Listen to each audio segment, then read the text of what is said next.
Bridget, then. So sometimes after a loved one dies, all we can think about is how they died or how empty our life now feels without them.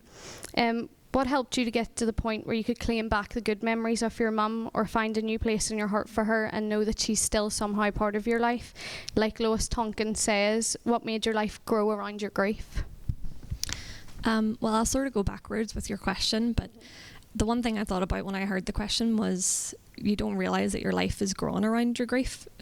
It comes to a point where you realise things maybe don't trigger you as much, or something that you couldn't bear before is now bearable.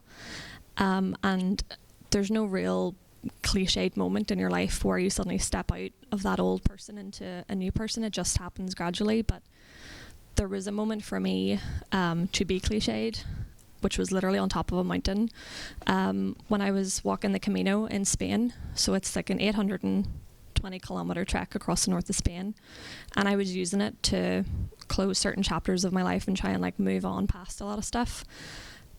This was in 2015, and there's a point in the walk where you're supposed to put a rock down that you get from the start of your journey. So it can be where you started walking, it can be your home, it can be from an important place, it doesn't matter.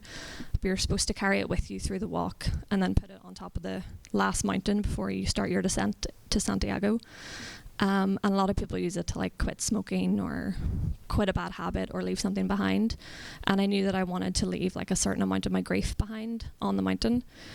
I didn't know how I was going to do it. I just knew I was going to put the stone down. So we got up there and I decided I was going to write a letter to my mum. So I just sat down and wrote a wee note with all of my anger and all of my real grief and loneliness from it. And I just thought, I'm going to leave this here because it doesn't serve me anymore.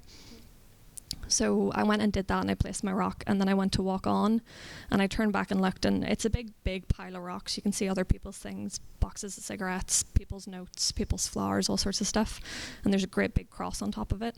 And I'm not a religious person, but I'm definitely a spiritual person. And I was walking on along the path, and I turned back and took one last look, and I thought, that's done.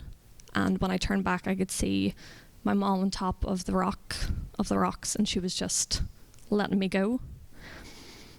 So that sort of like broke something in me, like this reservoir that I built up in my head, all the protectiveness from my siblings, all of the grief, all of the misunderstanding and the non-acceptance from people who didn't understand came out, and what came with it was new memories of my mum.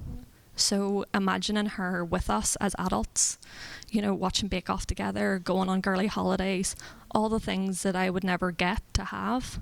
But she's not gone from me entirely. I have her laugh, and I have her humour, and I have her quick temper, and I have her eyes. And because she gave those things to me, I can carry her with me every day.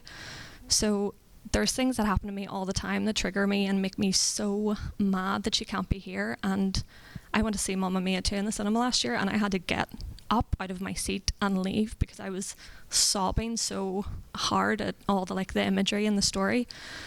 But that's going to happen because grief is a journey. It goes with you from the moment the person dies until you die. But it's how you deal with it and how you keep it with you and how you allow it to make you a better person.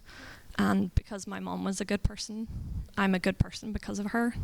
So that's how I try and keep those memories alive. That's so lovely. Thanks, Bridget.